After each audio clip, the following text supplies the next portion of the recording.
Well, hello and welcome to Race First coverage of the Revolution Indy League Schaeffer's IndyCar series from the Red Bull Ring.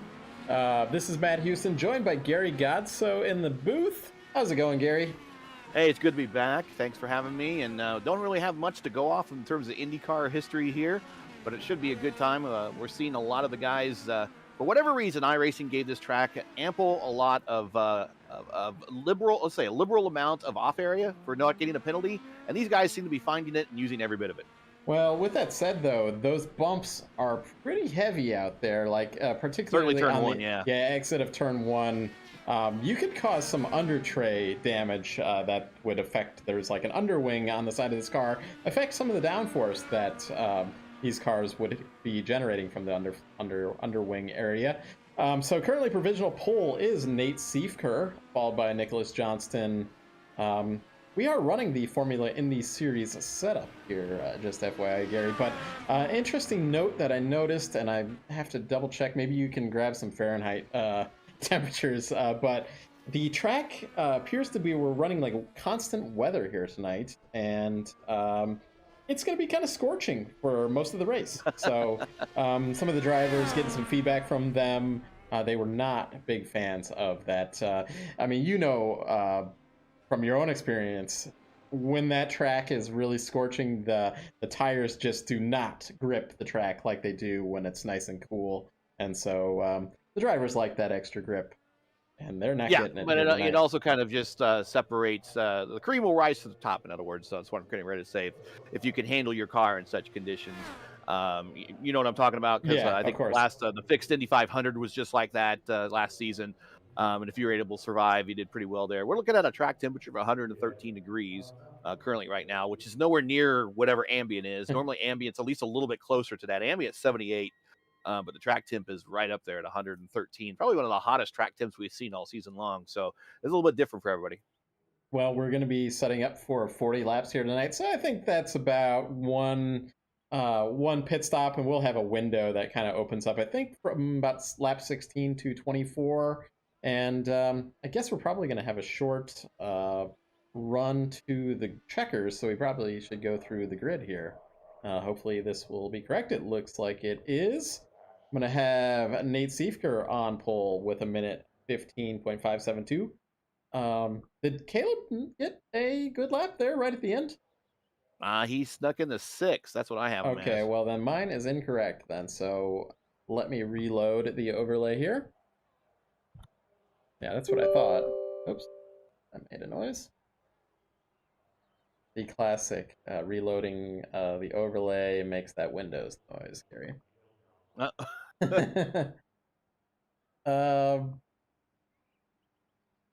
As we get this loaded.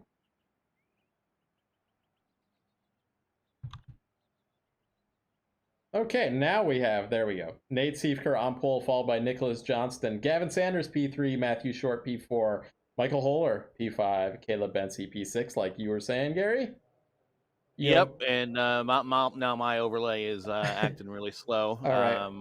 But I have Johan Shirazi P7, Nagasiya Yoshikawa P8, Christopher Hill P9, Dakota P10, Logan Spath P11, and Will Weisbrod, World War III at 12.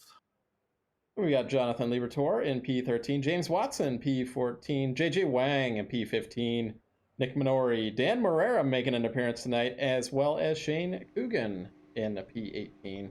And looks like rounding out the rest of the field, we got Michael Hannekamp, Hayden Herman, Joshua Tucker, and we got, I don't think we have, Nicholas Isidro and Christian Jasper, and I'm not sure who we have for penalties starting for the pits tonight. I believe it was Justin Miller, but he is not here tonight, so no EOL for him. So I do think Christian Jasper might not be starting this race. He's been having some internet issues, some mechanical trouble for Christian Jasper. Yeah. That he was supposed to have somebody come out today, but maybe with the storms that we're having here in kind of the Midwest region, they were not able to come out and fix his internet issues. Car is pulling away. Short pace lap here. And we're going to be setting off for 40 laps here tonight from the Red Bull Ring. And yeah, I see Christian did pipe in the chat, said he's sad he's going to miss tonight. He might miss over in the Formula Indy series as well coming up. He's got like a 63 quality or something he was mentioning. Ouch. So you know, we can't be doing that. Well, here we go. Nate Schaeffer is going to bring us down. Green flag. And our turn one was a very action Will Ricebrook zone. with an aggressive maneuver. Looks like we're going most of the way too wide. Oh, there goes Logan. Logan getting some help there and some issues with other Hayden cars. Irwin up there too. I don't know what happened to him though. We'll get a replay. Nicholas Johnston taking the lead. Oh, and he overshoots it. Gavin Sanders going to try to come back. That's going to be a slowdown, I have to imagine, with how much he went off there. Gavin Sanders looking to take over the P2 spot over Schaeffer. Very aggressive first group of first eight. Wow, there. side by side. They are just hustling it. Meanwhile, Nicholas Johnston coming off with just driving away while these other guys battle out here. And that's the idea. That's exactly what he wants to do. And if he hasn't smacked that push to pass button at least once, which he has, I would be surprised. So he's down to 9 now.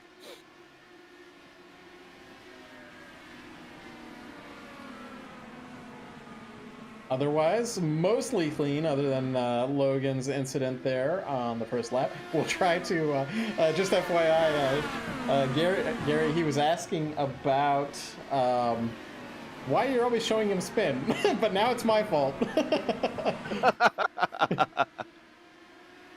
We've got Caleb Bensey looking on the outside of Gavin Sanders.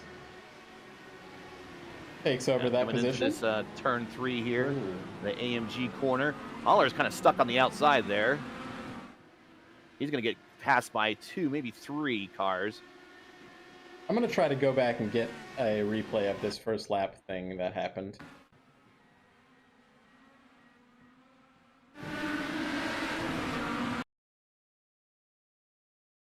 So looking at it now,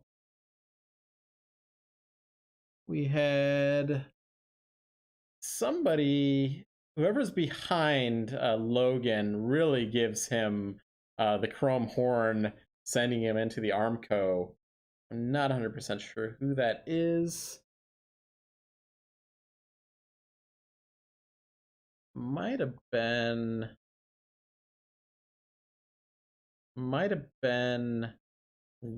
was it Will maybe? Yeah, I think it was Will. Will made a really aggressive move on the start on the Dakota. I don't know if Dakota just wasn't anticipating the start or whatever. Pulled to his inside. I think was just kind of holding off to make sure he got past the start-finish line in order to pull that pass off. Otherwise, he would have got a black flag. And then the field was pretty much well bound up behind him, because when you're 3 wide, because if there was another car coming on the outside, there really isn't much place to go at that portion of the track. Well, the other driver involved with that was Jonathan Libertor. So basically, our drivers from P20 to P23 involved with that incident. So really unfortunate for them. Back up to the front, though, Nicholas Johnston. We can start talking about tires here, though. Didn't really mention it, but Johnston's out here on the alternate red tires. Schaeffer out here on the black primary tires. Caleb Bensey on reds. Gavin Sanders on black. So we've kind of got a mixed up, you know, we've got even odd kind of thing going on here. Yeah. Tire strategy there through the top 4 positions. Yeah, so these guys up front are going to want to pull away as quickly as possible. Seifert's going to want to stay with the leader, which he's having a hard time doing. Caleb's wanting to get around Seifert as quickly as possible, not just for the race purposes, but also for the points championship, which we can get into here in a little bit. Yeah, he wants to get while the good is still on those tires. then those reds will wear off because of the temperature here, and those blacks will continue. The prime tires will continue to wear longer, and he will be able to have a more consistent run over a longer period and probably get that position back. So it's important for him to get around them very quickly. And also in the middle now is you got Wes Weisbrod now, who's lapped down because of that first turn incident, and he is now between the leader and P2. I feel like Gavin Sanders really losing touch with Caleb Bensi there. He's going to come under threat from Matthew Short there. Johan Shirazi in P6, having a good run here tonight. Chris Hill up a couple spots in P7. And Dakota making it through some of that first lap. He was on the outside of that incident between Logan and Will, so lucky to get through that. JJ Shane up Gutman. in the... Okay, yeah, Shane's up there as well. Up 9 spots. He's up 9 spots. For admittedly, he says he's not much of a road course racer. He's doing an excellent job. And of course, remember, he won one road course race last season here in the RIL. So he definitely has some road course skill, whether you think so or not. Matthew Short off of the exit of the final corner. He got into the pit wall, and he's without a wing. Yeah, yes, he's without a wing. So he's going to want to try to get through this lap without killing himself, hit the pits, get that repaired, and get back out there. It's still going to be a 2-stop race for him, though, because he'll still have to make another stop. I don't think we made that window quite yet. Nope. But that's too bad. I want to say at the race that we had at iRacing Super Speedway, I had a really, really good time racing around Matthew Short. He is a smart racer. He's a great guy on ovals. He's got a good sense of humor and everything. And I raced around him against on ovals. I also got a chance to talk to another one of the guys that I kind of called out on the broadcast, Joshua Tucker. And as we talked about it, basically a lot of the moves that I saw him making that I would consider dangerous were a result of the other driver that we were mentioning as being a weapon. It was his reaction to him as well. And I'm like, well, that I can understand. So we kind of put that all under the bridge. We talked it out, got it all taken care of. Now that other driver, he and I talked, and he still doesn't want to talk it out. So, I'm not looking forward to racing around him anytime soon. But I will race around Matthew Short anytime. And Nick Tucker, or Tucker and I, Josh Tucker and I are all good. Sounds good. Well, yeah, whenever we get in the car, you get you change out of commentator mode, right, Gary, and you become the competitive racer, Gary, and you can have action with other drivers at that point. And we're not all each other's friends out here. No, and I'm quite the competitor, even though I don't win an awful lot, but I want to do the absolutely best possible performance I can do. And you do get heated at the end of the day. It's just a game. Just have fun. Don't take it personally. But I've said it before on the Monday Night Indy Split. I said it before during the FIS coverage. Drivers do talk with you. The IndyCar community and iRacing service is a pretty small community, at least those that compete regularly in the leagues. And we talk a lot. We do. And if you get a bad reputation for being a bad driver, that gets around, and people will not want to race around you. Correct, exactly. And I've always warned, a lot of drivers that have driven for me on the Raceforce team. It's like, this is a really small niche community, the IndyCar community, and just like you said it, Gary, you get a reputation. It's hard to get rid of that reputation. Yeah. And then your name becomes an adjective or a verb when someone tries to describe you in a race. I think the last one I heard is I've been purported. That's one of the drivers in the Monday Night Split. Yeah. It's like Sadoed. You got Sadoed. Correct, exactly. Well, I'm looking. They're actually coming up to some lapped cars now. Nick got around. I think that was Will who was the Will popped out behind him. So Will's been kind of hanging between these two since he popped out of the pits after getting that repair job done. Thing is, I think the red tires are not quite. The life of these red tires are gone. We're 7 laps in. So did we see a car go off wide? No. Okay. So he's starting to lose pace, and right behind him is Weisbrod, and he is on the primes, and so he's going to slowly be catching him. In the meantime, Safety Route's also the same thing. He's on primes, so that's why the leader's really not getting away.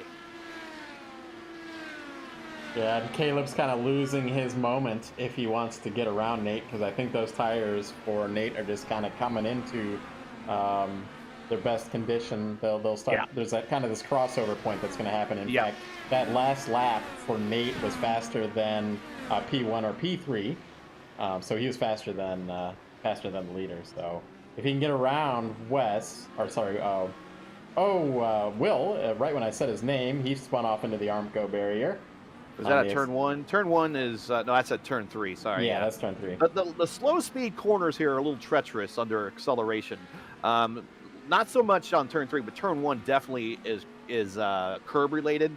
I'm not really sure what the problem is with turn 3. It might be because it's a lot downhill and maybe a little off camber. But there's a lot of incidents also at turn 3 that you'll see just people that are normally really good drivers just have an issue there for one reason or another. Yeah, at the end of the day, this track is only 9 corners, so it's pretty straightforward looking at it like on a track map, but it is certainly can be very difficult to drive. Yeah, IndyCar has never come here in real life, but his track record is Carlos Sainz Jr., and his time was about 9 seconds faster than the IndyCars that you're turning here today, so they're hustling as best they can, but I can imagine a Formula One car going around here almost 10 seconds faster. Yeah. That thing's got to really be moving. That's generally, we run a lot of the Formula One-ish type for the grade 1 circuits over in Formula Indy Series, but it's kind of like just about every track that we do, it's like that window is about 10 seconds between what a Formula One car would do and what we do over here in the IR18 IndyCar. I don't know if you read that article recently from Scott Dixon talking about this IR18 as it is currently running with the aero screen. Did you see that one, Gary? No. Well, basically, he was saying he didn't actually have very great things to say about the IR18 here because of all this weight that they've added to this car. To the front, yeah. Yeah, he was kind of saying it's almost like a junior formula car. Because it's like underpowered for all of the weight that they have on it these days. It's like literally, 1 to 200 pounds more than it originally was with the IR18. And then with that new engine package we were talking about in the pre-race, or not in the pre-race, but before the pre-race, with the guys, that's going to add even more weight to the car. Those batteries are going to weigh those cars down a lot. Yeah. So, they're talking about a new chassis at some point in time, but, we're going to have this one for at least a few more years. So, at least keep in mind, this is a 10-year-old car. Keep in mind, this is at the root of it all, this is still a 10-year-old car. This is a DW12 in sheep's clothing. That's basically what it is. It's the old DW12 tub with the 2018 aero kit on it. Correct. And a 2019 aero screen. Correct, exactly. So, Shane Coogan he got around Dakota up here. He's up in the 8th now, yeah. Heck of a run by Shane so far. They're both on same tires, too, so. Yeah. So it might seem strange that, especially if you're a Formula One fan and you're watching IndyCar here for the first time, but Formula One goes through. They construct their own cars and they go year after year after year. It's been a while. IndyCar used to do that. Lola used to give them a new chassis every year. Penske used to make a new chassis every year. March used to make a new chassis every year. That really kind of died at the second split, where the IRL kart split really killed that. There were 2 manufacturers in kart for a while, Lola and Swift, and there were 3 manufacturers at one point in the IRL. But really, it kind of worked its way to one. And so when it became one, then the teams really started holding on, saving money, and just the chassis manufacturer would send out update kits. Yes. Or the engine manufacturer would send out update kits that they would slap onto the car, and that's what they would run for that season. So it really started in about 97 or so, at least for the Indy Racing League, which is now morphed into the IndyCar Series. They've stopped having new cars every year starting in about 96 when it first started, because they had the year-old cars in 96 and 97. They had the first of the spec cars or the normally aspirated car, and they used those cars with aero kits up to about 2003. Then they had the 03 car that went to the 05, and 05 lasted all the way to 2011 when they retired them for the 12s. Yeah, it was kind of funny. I remember because I kind of became a fan again when the merger happened in 2008. And back then it felt like that 03, 05 car had been around forever. But this car is obviously, it was, but now this car is on a decade old now. Luckily, I think they've improved the look of it versus the DW12. and obviously with the aero screen. I mean, for sure, I have the redesign I am the beholder on that one, but I think it's pretty cool. Yeah, for sure. The redesign definitely had the fan's eye in mind. It definitely strikes images back of the '90s IndyCar, which everyone really says is the heyday, the time the IndyCar could actually maybe compete with Formula One on a road course on a one-to-one basis. Back in that period, but now that's not the case anymore. But definitely the shape is pleasing to the eye. Well, that's like JJ was asking me a couple days ago. He was saying, why did Nigel Mansell come over to IndyCar? You know, this is like in 1993. Why did he come over? And I was like, well, the Williams team didn't really want to pay him all that much, so he actually made more money coming over to IndyCar. So, you know, that wasn't, not everybody was doing that, but for him, basically, you know, the whole thing with that Williams car back in 1993 is anybody could win the championship in that car, so they didn't need to pay him all that much.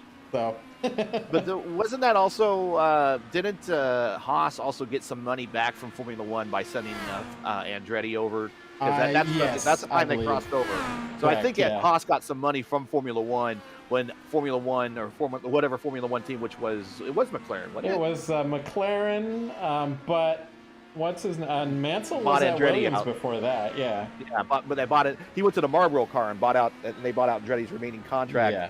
And that gave him the extra money to go after Nigel Mansell. And Nigel did pretty good. He was obviously Rookie of the Year, and I think he won the national championship in his rookie year. He was in a prime position to almost win the Indy 500, and he got suckered by the late restart by Emerson Fittipaldi. But he was, and of course, he's probably well known for Dennis Patolo running over the top of him and on the pit access road on turn 3. And that's the last time we saw him in Indianapolis.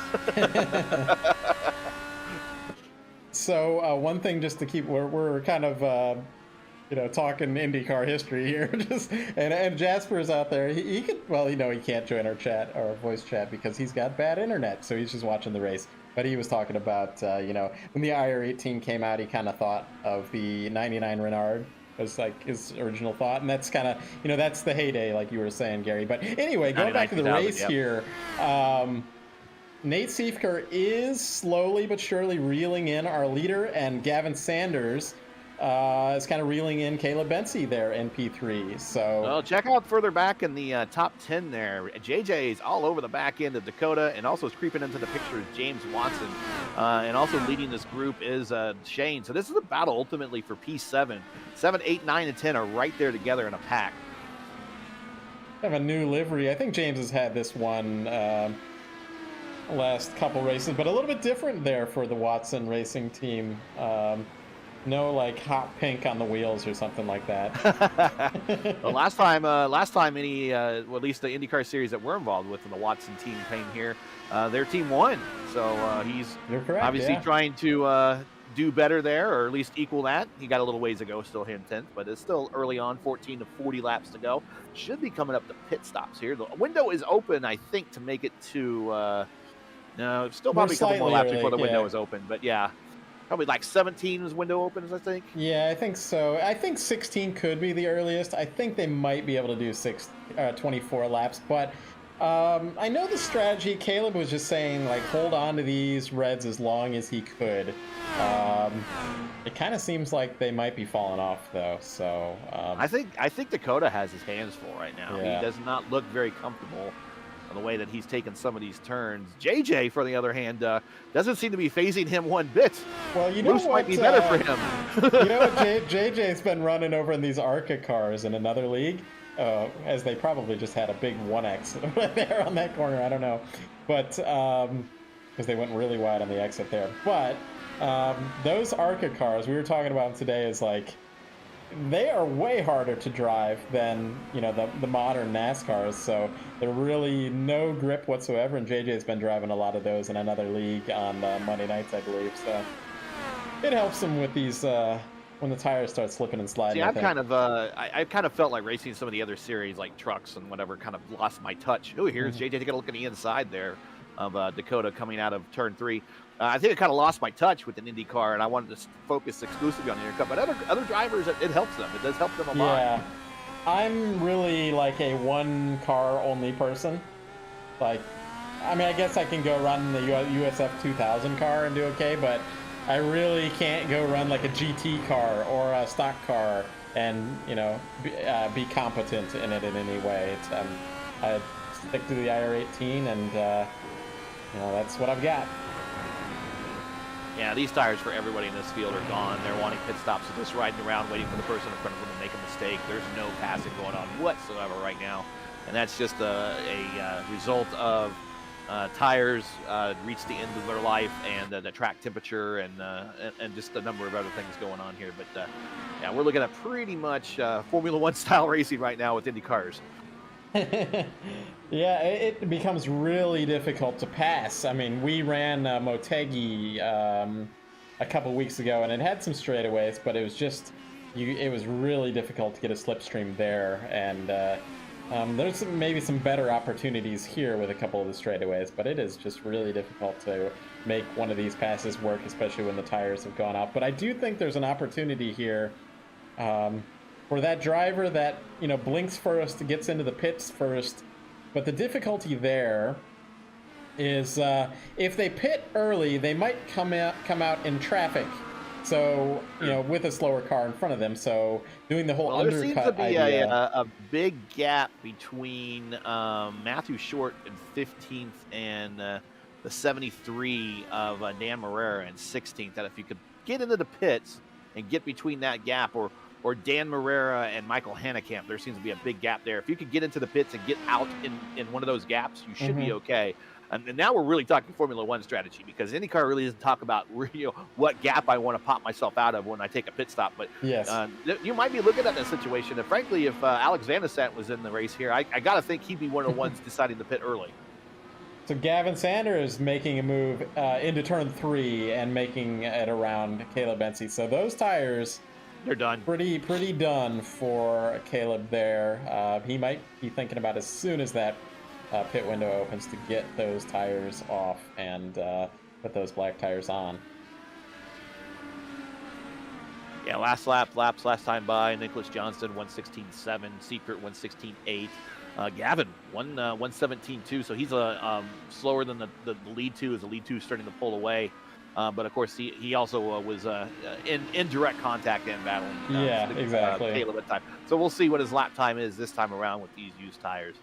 Well, we're actually this is a little secret information, Gary, but we're lucky we have Caleb tonight. But it's because he was considering running a NASCAR race tonight.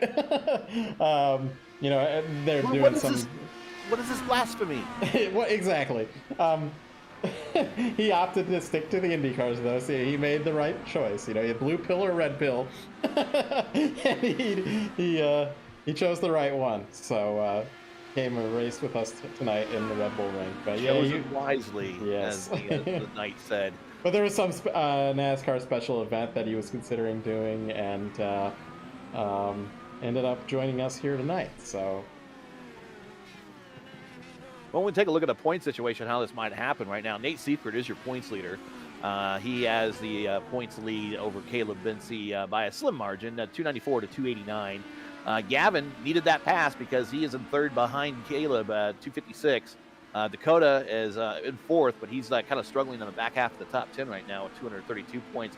Those four are the only drivers with more than 200 points. Nicholas Johnson right now, if he continues on for a big day, he's currently in P5, and he's going to be looking to score big and probably get over the 200-point mark. And then there's another big drop off to P6. So all you really need to do is just continue to consistently race and get finish in top 10 finishes. And you might find yourself in the top 10 in the standings here, just the way everyone is so spread out right now from about P6 on down. Yeah, the real battle here, I think Johnston's a little bit out of it for the championship. I mean, we've got 3 races after this one, so maybe there's a chance, but he's certainly mathematically able to compete for the championship still. But I think the real battle here is between Nate, Gavin, and Caleb. So that is Caleb kind of needs to get ahead of Nate here. A car in front of Caleb there pulls off to the side. Wasn't sure what happened there.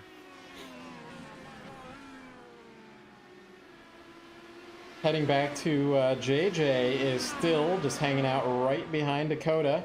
Shane Coogan's gapped just a little bit as we get really close. Okay. Hanekamp getting out of the way wisely. Yep. The leaders were coming down on him.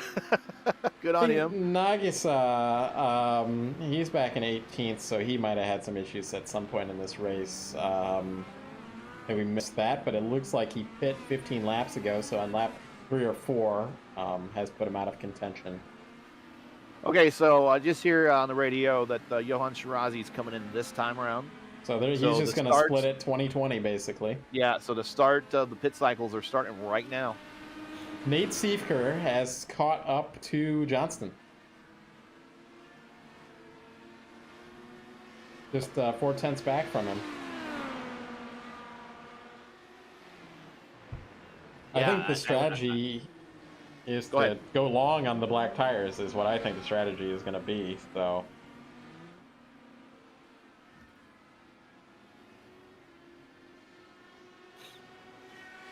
Gavin Sanders. I think heard JJ getting yelled at. I'm not sure what happened.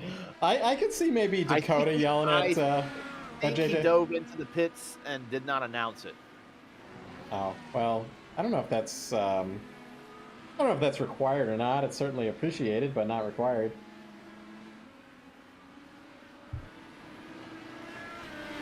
Yeah, that's what it was. It kind of caught. It was from Watson, and Watson kind of snuck up on him. And I understand that.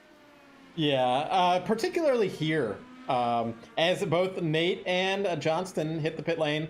I actually had a incident with Principal Dan here, where I pit, and I called it out too, and he ran into the back of me just a little bit as I was heading to the pit lane. This is a very unsafe entry to the pits here. Yeah, it's not a very good entrance because it's coming up to the last turn, and there's really tough to tell. Are you going to continue on or hit that? It's actually the right-hand turn onto the pit road. Yeah, it's the corner before that is actually like the really difficult part, and Johnson in the pits, and Seifert is all over the back of him. Sorry, didn't mean to cut you off there. Yeah, no, they're actually leaving the pits now, so Johnson makes it out. But going back to that, with these Indy cars, he has it's going to be a tire battle here. Seifert's going to probably capitalize because he has the alternates and the primes are currently on the car of Johnston right now. Go ahead. Sorry, didn't mean to cut you off.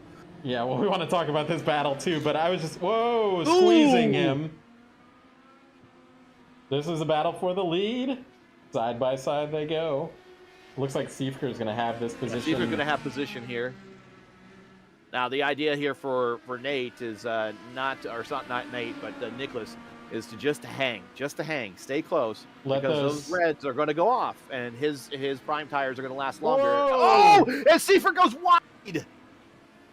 Oh, he keeps it off of the tire barrier, but that is not what he wanted.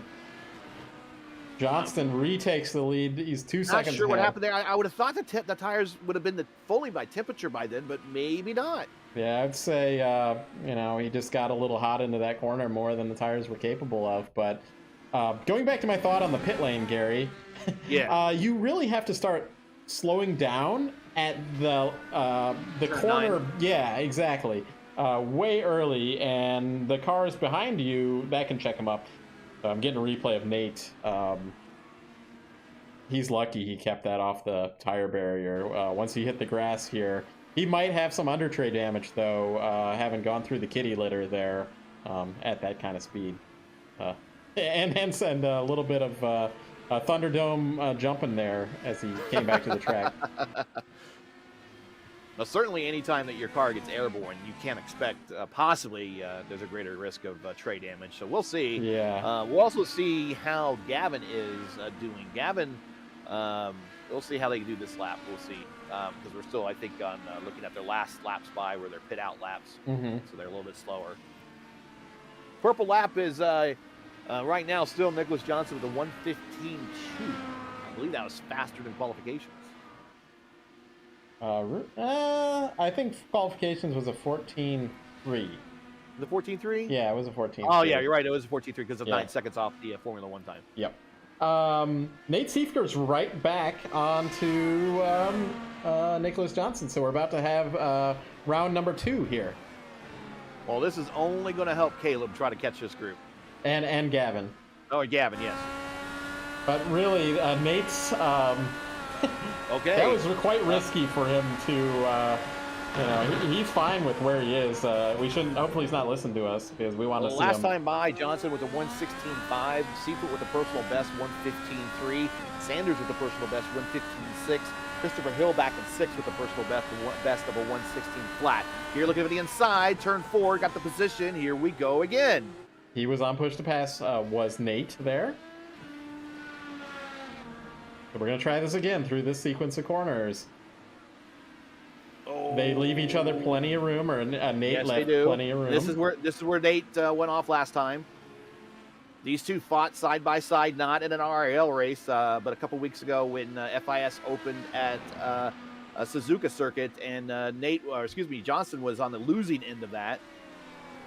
He's going to undercut. Oh, he holds that position. Pass is complete, but wow, that was some great driving there. It was clean driving. They left each other room. In fact, Nate gave a lot more room than he even needed to give on that, so good on him. It's the net code margin. Correct. He had way more than the net code margin on that one. It was like literally like 4 car widths that he gave. But this is, again, the storyline that we're going to follow is, you know, will these tires for Nicholas Johnston, will they come back to him? We've still got 16 laps to go. Johan Shirazi right on Caleb Bensi there for 4th position. Shirazi on the red tires, Caleb on the black tires. Oh, getting chippy out there on the radio. Something happened between Weissbrod and Hill. Little exchange there. JJ is back to 12th position, so he might have had an issue at some point in time through that sequence of pit stops. But yeah, we're pretty spread out other than our battle for the lead and this one between Caleb and Dakota and Watson there pretty tight. Yeah, pretty much everybody did 20 laps. They're splitting it in half. They're going to do one stop. There were a couple people went 19. Shirazi went 19. Wang went 19. Heinekamp went 19. Most everyone else went, yeah, that's it. And most everyone went 20, yeah. Now, Short's in P7, but he pitted on lap 6 because of damage. So he is, eventually he'll cycle through on the pits, and everyone will kind of cycle up a position. But currently he's out there the longest right now. Yeah, and this is unfortunately our least amount in the field we've had this season. We've had really healthy. I mean, we still have a good field here today, but we've had 30 plus in a lot of circuits so far this season. But with that said, we're having one of the best races of the season. Speaking of, I see that we have about 17 people watching right now. I only see 5 thumbs up, so let's make that number equal each other out. Take your time. Just go ahead and take your mouse down there, click a thumbs up. If you're watching on your phone, just hit your finger on the screen. It's not that hard. Take 2 seconds to do it. Race isn't going anywhere. We'll be here, but we appreciate the thumbs up. Good on that, Gary. Of course, also mention to subscribe. Hit that subscribe button. Yeah, hit the bell for weekly reminders. Make sure you catch all of Race First coverage of all the various series we covered, including not just this coverage here of the Revolution IndyCar League, but also the Formula Indy Series, the Midwest Kidney Warriors Formula Indy Series. Of course, Midwest Kidney Warriors are sponsoring our leader right now, Nate Seifert. But also Monday night coverage of the Monday Night Indy Top Split, where we cover the top split of the official Indy Fixed League that iRacing has every week. Very good. You're really taking on a lot of race first coverage there, Gary. We appreciate it. And that's not it, but start in May, we will be covering the something a little bit different. We'll be covering the bottom split of the fixed Indy 500 opening race on that Friday night. So tune in here to Race First coverage. It'll be myself. I don't know if you'll be racing or not, but you're, of course, probably will be won't here. Be in the bottom split. You won't be in the bottom split, that's for sure. But if you aren't racing, you're of course welcome. But we'll be joined by my regular Monday night compatriot Stephen Lorkamp, and then also we'll be joined by Alex Van de Sant, a 2-time defending champion of the Velocity Online Racing Series, IndyCar Series. There, he'll be joining us as well. So we're going to hopefully have a fun time, learn a little bit, but also show some people that not necessarily all the bottom split is all that bad. I think if I was going to do that, Gary, it would require alcohol. So. Well, remember the bottom split of the fixed Indy 500 is not because of iRating. It's because of where you qualify. Correct. And people forget that, and I forgot that too. So there could be some ringers in this bottom split that simply qualify slow. So they basically pull what Penske did in '94 with the Beasts. They'll qualify slow, and then they'll just dominate the field. And that could very well happen in the bottom split. So just stay tuned to find out, see what happens.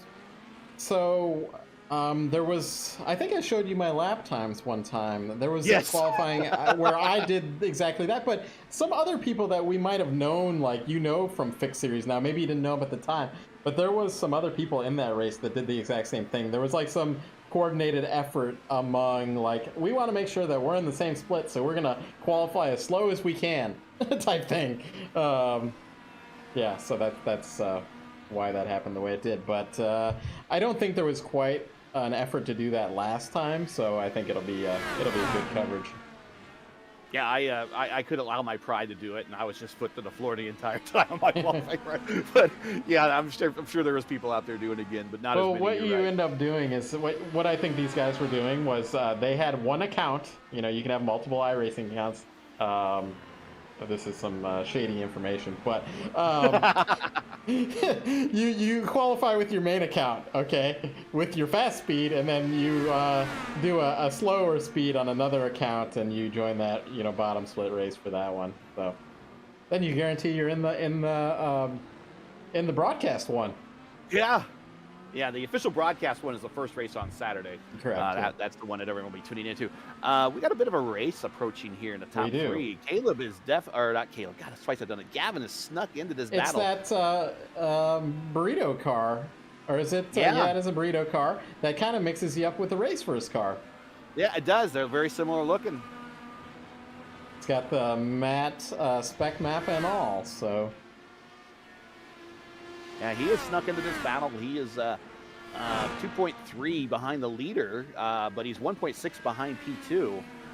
So he is definitely there. And Gavin, of course, is on the set of tires that our leader is on. So he is wanting to get up to Nick before Nick's tires start really coming into their own, and then Nate and Gavin's tires kind of at the point of diminishing returns. Yeah, this last lap, Nate was 10th faster, but the lap before that, Johnston was a 10th faster, so they're just kind of... Last time by, Nate was 1:16.7, Johnston was a 1:16.8, Gavin a 1:16.5. Yeah, so Gavin is making some ground up on these. And the leaders are approaching some lap traffic. Yeah, so... I was watching back here in P5 is Caleb and Shirazi. They are really close together as well. Looks like back in 8th position, Michael Holler has made around Dakota DeMade and James Watson. In fact, Watson might have an issue because he's about 3 seconds back from Dakota. Yeah, it looks like Matthew Short made that pit stop, so he gave up his position. So pretty much everyone behind Short in that part of the top 10 moved up 1 spot. So we got Coogan now up 11 spots to P7. A heck of a run by Shane there. Did you know about this particular thing, Gary? Shane wanted to do the Motegi race for VOR last weekend. Hopefully Shane doesn't mind me talking about this, but over in VOR, they have this iRating requirement on the road courses, and Shane couldn't get in. Wow. So they might want to rethink that particular requirement. So. There's some people, if you make X number of starts, you think you can trust a person, but... That's the way that I would do it, yes. But I'm no longer involved with the administration over there. Yeah. I hear ya.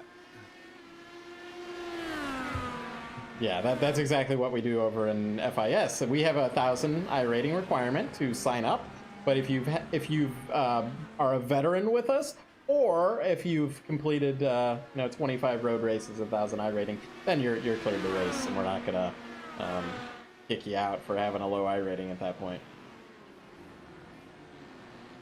Holler getting around Shane Coogan there. Holler's on a move right now. Yeah, he's on red tires, so. He's making some moves here. With Michael last season won the that interesting race at Dover. Yes, he did. Michael he does a lot of the PM18 strength of field stuff that they broadcast over on NRN on Thursday nights. You did one of those. Yes. I don't know. It's probably like 3 months ago now, but it feels like just recently. Yeah, he runs a lot of PM18 stuff. Maybe a little bit less of the IR18, but good when he does do the IR18 as well. And actually, he has signed up over on FIS and will run some races for us at some point too. So certainly a capable driver. Well, 10 laps to go is what we're reading. And I just have to imagine that Johnston's just biding his time and waiting for these tires to go off for Schaeffer up here. Yep. Well, hopefully we get to interview Nate here, and we're going to ask him about that little off-road excursion that he had here. Oh, you have to, and I'm sure he'll probably say that he overcooked it, or looking in the rearview mirror probably when he shouldn't have, just to kind of see where that car would be attacking from. And to be honest, I don't blame him at all. I mean, this is not an easy thing to do. You can notice a difference in the lines that Nate and Nick take here in the turn one. Nate takes a lot of the curbs, like even over the curbs into the green, like AstroTurf. Nick isn't quite into that. Yeah, well, normally that when you do that on any other track, you get an X. Here, for whatever reason, it's liberally coated. That's what I was saying at the beginning, where you could these runoff, like the turn 10 runoff area is huge, and you could. I saw a lot of people in the early IndyCar races here when they released the track that said, "Oh, I can gain a lot of time through my exit of turn 10 because that area, that runoff area, is so liberally, marked as still in bounds." And people were able to do that, and I seem to hear a couple stories, a couple league races where angered some people where they didn't know that was an advantage, and other people found it out. But hey, that's why you practice. That's why you practice. Exactly right. I mean, we had Neil Lusher practicing and trying to find quick ways around the track at Long Beach, right? Yes, the turn one bypass does not necessarily mean you're in the lead when you pop out on the other side. if you go watch the broadcast and look at the track map, he teleports across on the track map from being in the we have a big battle. He is all over. Sorry, let me cut you off. He is all over the backside. He is on the inside looking toward turn 3. He does not have the position to pull it off, but he's going to undercut him here. He does that, and he's going to have the position coming down to the next turn. At the bottom of the hill, turn 4. Exactly. It looks like Schaeffer tried to kind of rub him, or at least push him down a little bit. Didn't happen. Side by side coming down into turn 4 braking zone. No.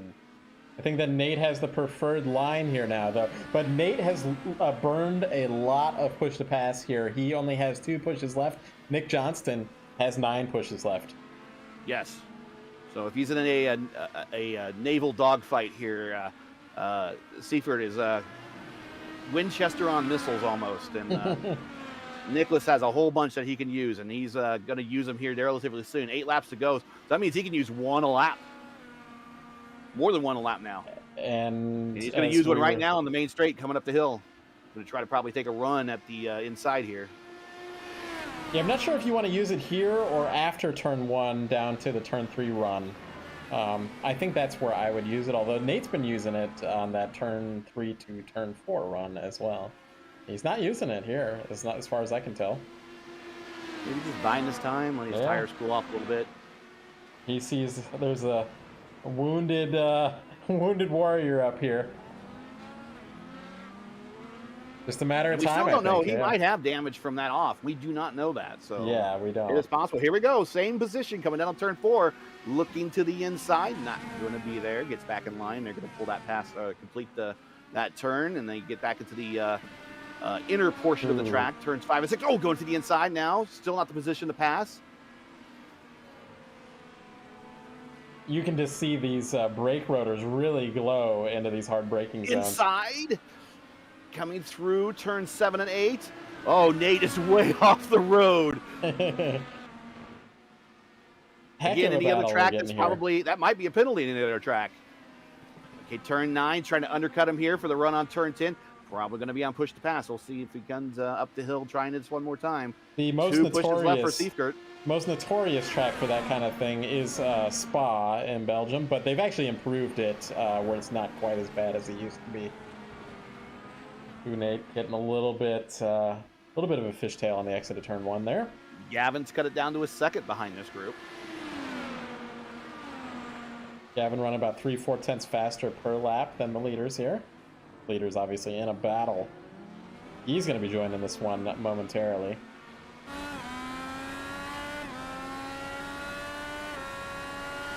Gavin only has 3 pushes left on his push to pass, so yeah, whatever Scott Goodyear quote you can think of for Nick Johnston here. Something about the catbird seat. Catbird seat, yep. You know, he's definitely, the race is in his control for the most part. Although Nate is driving a heck of a race here. He definitely has the lines Somebody covered. Off in front of them. Yeah, definitely has the lines covered. Not leaving very many holes to be exploited right now. And we know this track is super hot here tonight, so whoa. Yeah, track temp is still 113.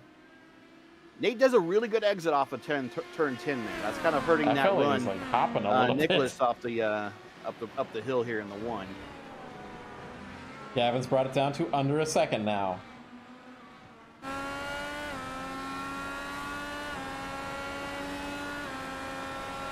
I think what Gavin and Caleb would like to see is Nick just run into... Yeah, exactly. A wreck. Take out... Okay, big run by Johnston coming off the turn 3 corner. No push He's on to pass, the outside though. now. He's not on push to pass. They are side by side. Oh, goodness.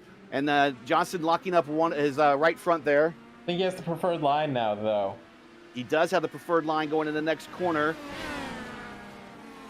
And he just about cleared it. Not quite. Still has the preferred line at the completion of this turn. He needs to get over because he's not going to have the preferred line in the next couple of turns. Here he goes. Now he's taking over that P1. And he's back at the P1. So was that a tire issue? That's where the tires are falling off? Who knows? P9, turn 10, turn 9 and 10 right here. Gavin, there he is. He's 6/10 back. It's not over. Still 5 laps to go. Gavin and Nate are on the same tires, so we'll have to see how that kind of goes. Well, Gavin's been running this group down. Oh, he's up on the curb. Oh, that is tough. And that's going to be some lost time. That is going to be some lost time right there. And that's going to put Gavin all over the backside of him right now. We know for firsthand that curb is not a friendly one. Ask Christopher Hill. yeah, he was in the lead here in FIS, right? And yes, had some issues. He was the leader. And there it is. Gavin pulls off the pass. So Gavin now P2 on the alternate set of tires. Last lap by Johnson 116.9. Gavin was a 116.9 as well. So they're running the same pace. And Gavin's on older tire or on a set of tires that should be older. Let's put it that way. Definitely more used. I wonder if this, it could go back to if there was a little bit of under tray here, it might have just nuked Nate's tires a little bit quicker than Gavin's, for instance, here, even though they're on the same tires. So we'll just have to see. There's 16 laps into this current stint, so these reds are got to be spent. There's just no question about it. I just imagine that maybe Nate's are even more spent. More spent, yeah. That's possible. We'll have to see once they get some kind of clear track running here what their lap times are by comparison. 4 to go. Johnson still has those 9 push to pass. Gavin still has 2. 3 to go at the line there.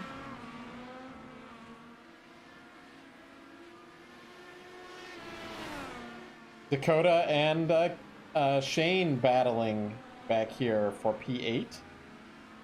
Just trying to look for some other battles out here. We've been focused on the leaders so much here tonight. It's the toughest part about doing some of these races. That someone will say, hey, you didn't go through the field enough. But, when the battle's at the front, the battle's at the front. That's, that's what the people want to see. But I know the individual drivers, when they watch this back, they want to see, hey, you didn't see me when I pulled off this great pass. Yeah. It's really tough to catch everything. But when the battle's at the front, it's really tough to take the cameras off that. Slightly better because we have 2 people in here tonight. Dakota's running the underbite livery, by the way. Oh. Should just make mention of that. That's what I call it anyway. I have a picture of a side by side with the alligator that yes shows the underbite there. You know what I think here, though? I think Johan Shirazi didn't bind his push to pass button here in this race, because I'm showing 10 push to passes for him still to go here. So been there, done that. I mean, maybe you don't have to use them if you don't need to. Yeah. But I've certainly been there when I've unbound it for some reason and forgot to use it in practice that one time that you kind of check off and well, the one that gets me after doing IndyCar so much is getting into another open wheel or open cockpit and forgetting to map the visor. Oh wipe. Yeah, that's your because you're gonna be running the DW12 over in Lionheart Speedway. Yeah, that tricked me out as well. Well, I think Johnston, 2-second lead at this point.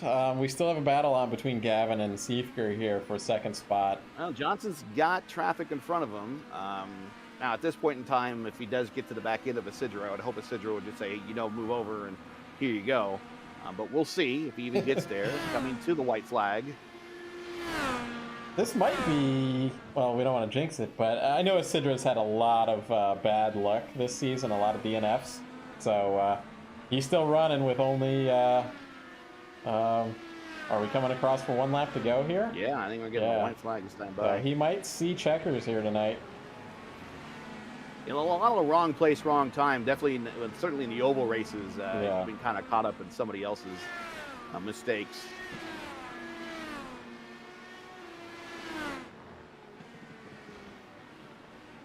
Both I think, Gavin has a pretty good margin on, not an unbeatable margin, but a more comfortable margin over Schaeffer right now. Yeah, and they're equal on like push to passes. Nate just burned his last one here.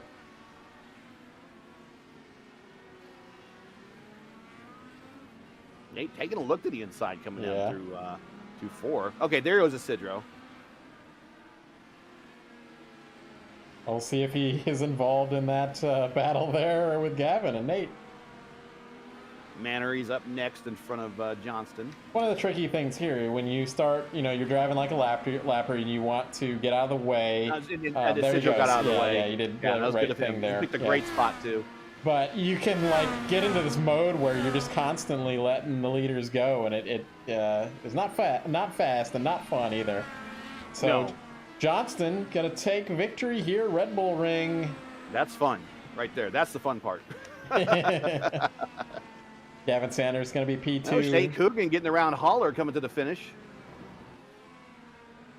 Oh yeah, we got Dakota battling with Haller here as well. Caleb's gonna come home in P4, Shirazi P5, Hill P6. We'll watch this battle with Dakota and Holler and Coogan to finish it off. JJ's going to miss out on his top 10, but James Watson looks like he's going to get it. JJ's had the last couple races had some pretty decent finishes, so even if he just missed out on the top 10, an 11th is not a bad one at all. Ooh, there's a car. Ooh, that was Nagasa. Major damage. That was Nagase, Yoshikawa. Yeah. All right, well, that is our race here. We're going to get some interviews going here. Probably already in there.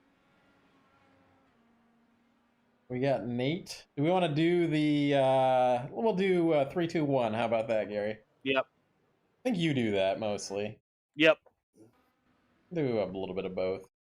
So let me get Nate on camera and then I'll pull him up. Hey Nate, this is Matt and Gary in the booth. Got a copy? Yeah, I do.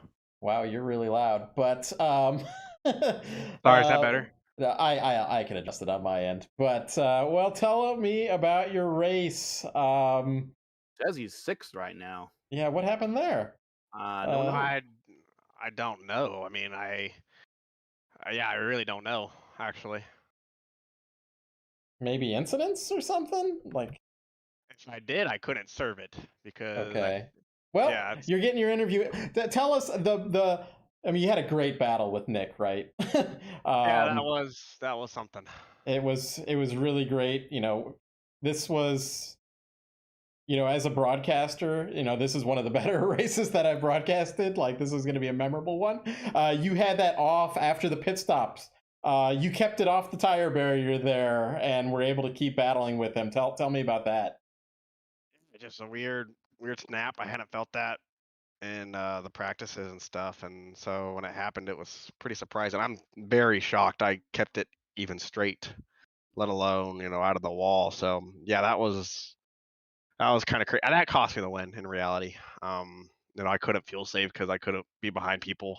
And when I got to Nick there in that other stint, yeah, it just didn't go. So I don't know. I mean, I don't understand why I wouldn't get third. I'll address that with the admin staff for sure. But Yeah. That's checking number of incidents. You had 14. I don't know what the rules were for 14. 14 was probably a black flag at 14. I believe that's the rule. So anyway, still a heck of a race.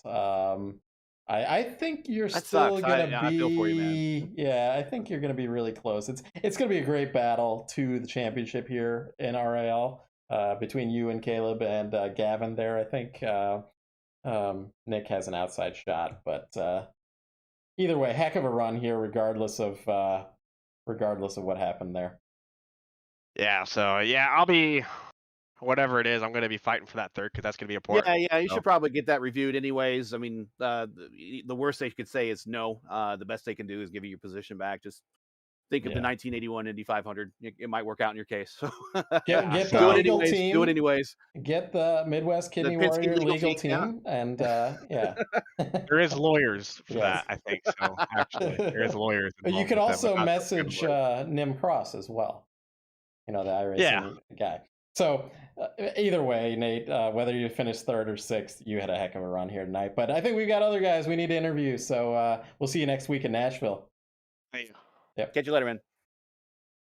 I'm getting messages like Nate didn't finish third. All right, we've got Caleb up in the booth, who apparently is our I'm third looking place. at I am looking at chat, and Shadow Fox is Christian, right? Yeah. And he says 14 is a stop and go. Yeah. So, but we got Nate be up served. Here, I don't know what sorry, type of penalty. It'd be a black flag. Since it didn't get served, I don't know what type of alternate penalty you get on top of that, whether it be a 3-position loss or a 5-second penalty or something like that. So we'll have to look into the rules. But 14, he does get 14, so 14 is a penalty of some sort. So that would account for the loss of position. So it sucks nevertheless. You do all that work, and then coming off the last corner, you get that last X coming to the. You see the flag, and then you get that last X, and that's I feel for him, boo. But we got Caleb here, so Caleb, you benefit, man. Yeah, and this is important for championship run. Yeah, pretty huge. After last week, for anyone who doesn't know, I had an internet issue, so I started from the pits and never got to catch up. So after that, in Phoenix and a couple other tough weeks, that's pretty big, much needed. Yeah, this was an interesting tire game that was playing out here tonight, where the black tires, the reds were fast. But it seemed over the long run that the black tires kind of came in, and then there was an overcut there that was able to be accomplished there with Johnston was able to make that work. But tell me about your race otherwise. You had a battle with Shirazi, who, according to my data, never used the push to pass. So yeah, he was short on fuel and was on reds there. So I just knew if I held him off and just didn't over push it on the blacks, and it'd be good. But yeah, it was tough with the tires because I started reds, didn't get the qualifying. I had one really good lap and just got messed up, and so decided to go on reds, try to make up as many spots as I could. I regret it a little bit because I feel like I could have got past Nate there early, but after a few laps of settling in, it just kind of stuck there. And then like you said, the blacks kind of became a strong tire after a few laps, so then it just took a little bit on the second stint to get the blacks up for me. So pretty smooth race. I knew going in this wasn't one of my strongest tracks. It's just hard to find a flow here. So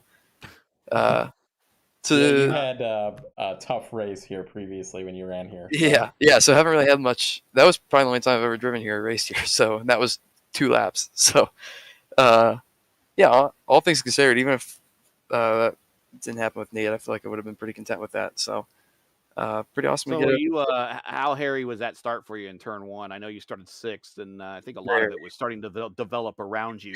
You made your way through it, of course, but from your point of view, what was going on? Yeah, whoever's in front of me, I remember, but they didn't have the best start ever, so I had to check up, and that's never good.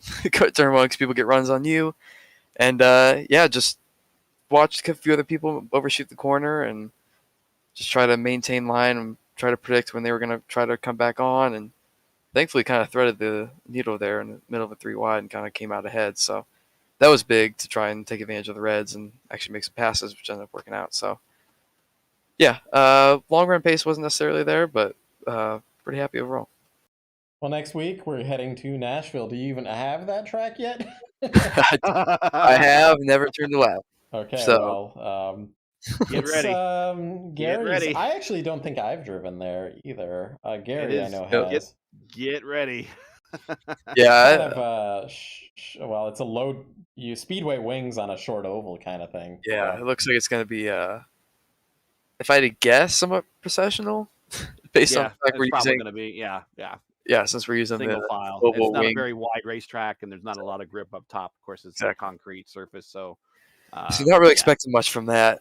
I guess just try to qualify good and hang on and just see what happens. It's very unique, so yeah, it'll take a little bit to get in the groove, but we'll see. Make sure to practice your pit entry. That was an issue for a lot of people. I can imagine. All right, well, either way, good run here tonight, and I did out you on the broadcast, and I said, he was thinking about doing a NASCAR race tonight. Okay. Oh man.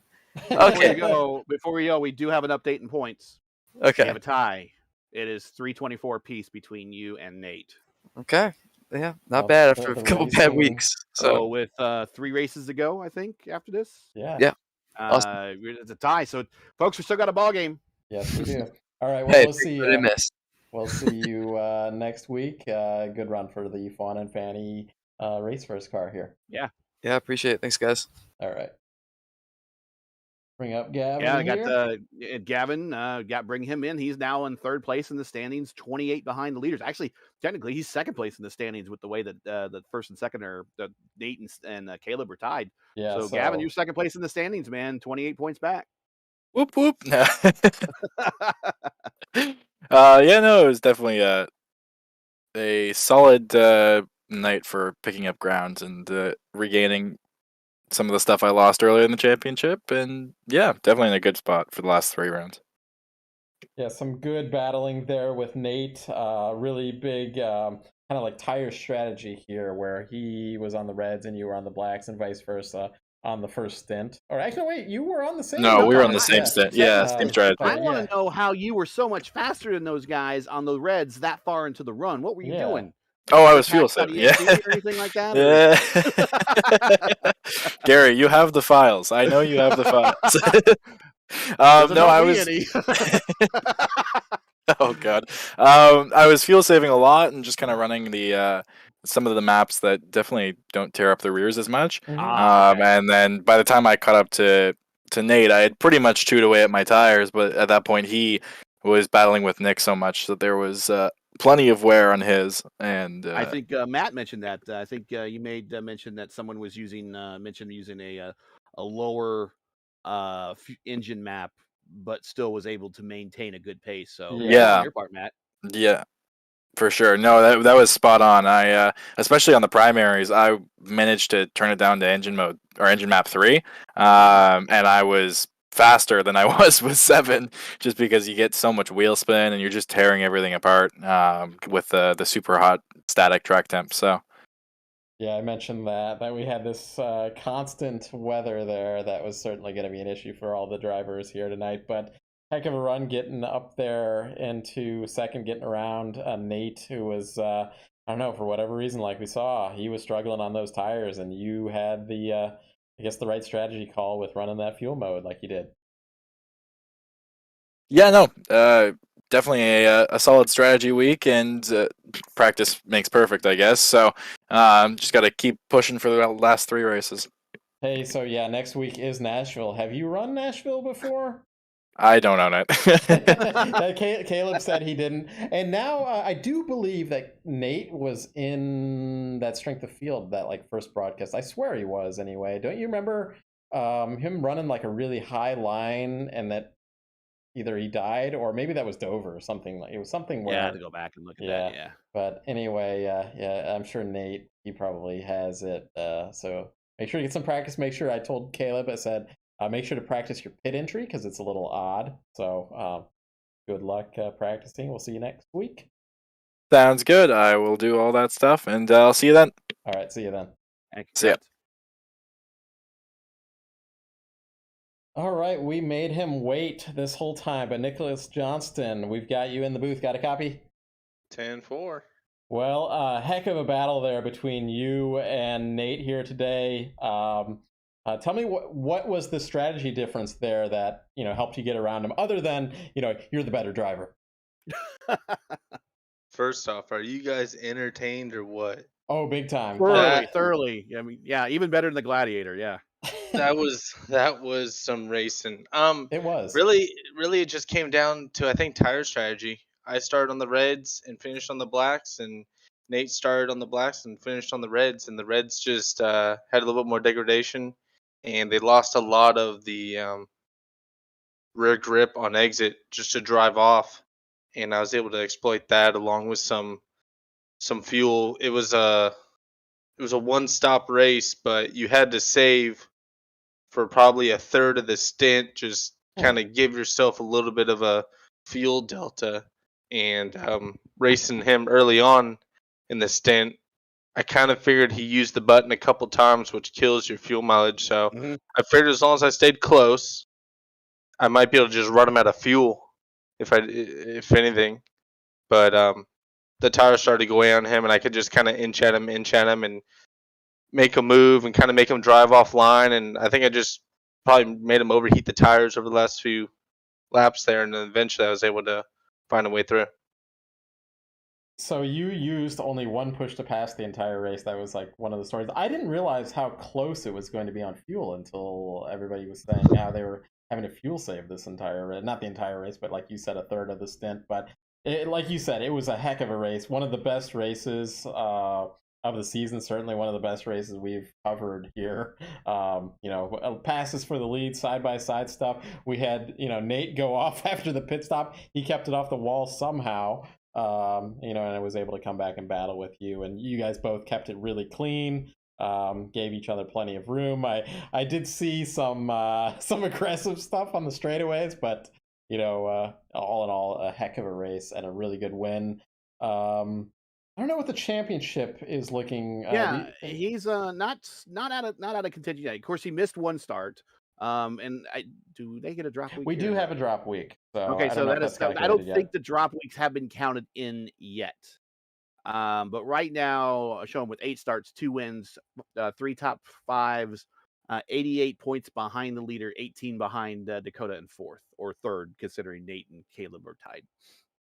All right. Well, next week we're going to Nashville, and I asked everybody. I said, do you even own that track? And this is Nashville Speedway, not the street course that they have there now. But what are you thinking about going there, Nick? I'm not much of an oval racer, so we'll see. I'll go with the same strategy I had at iRacing Super Speedway. 2 wings, 4 tires. I'm good. Well, I'll be somewhere in the hunt. That is a sound strategy on the ovals, isn't it, Gary? Very. Get to the finish. Get to the finish. That's all right. You need to do. Well, a heck of a win here tonight. Yeah, congrats. And we'll see you back next week. And I know you said you're not much of an oval guy, so in a couple weeks after that, we're going to be back at Watkins Glen for, I'm not sure which layout we're running, whether we're going to do something crazy where we're not running like the bus stop or something like that. We do that occasionally over here in RIL, so I don't know what layout we're running, but it will be the new version of that. So we'll see you then back next week. Yeah, thanks, guys. Just really quick, want to thank you guys for broadcasting this, the Revolution Indy League, for putting on the series. They do a great job. Team Infinite for everything they do for me. Those guys lots of testing, a lot of practice going on, a lot of information. They're a great bunch of guys. Fortunately, Matthew had a few incidents tonight. I think he would have been up there, at least in contention for a podium. So yeah, he was up there at one point in time and had an issue, I think, off of the final corner. So yeah, tough break for him. yeah, but those things happen. Yep. You regroup, you head up next week and see how it goes. And we'll see you guys next time. Sounds good. We'll see you then. Have a great night. You too. Yeah, I would tell everybody watching at home right now, tell your friends they want to see. I think next week's race is going to be pivotal in the championship. And I say that because it's the first trip for everybody there. It is a very difficult track. Anything can happen on that track. Then we go to Watkins Glen, but even with the new scan, guys know it pretty well.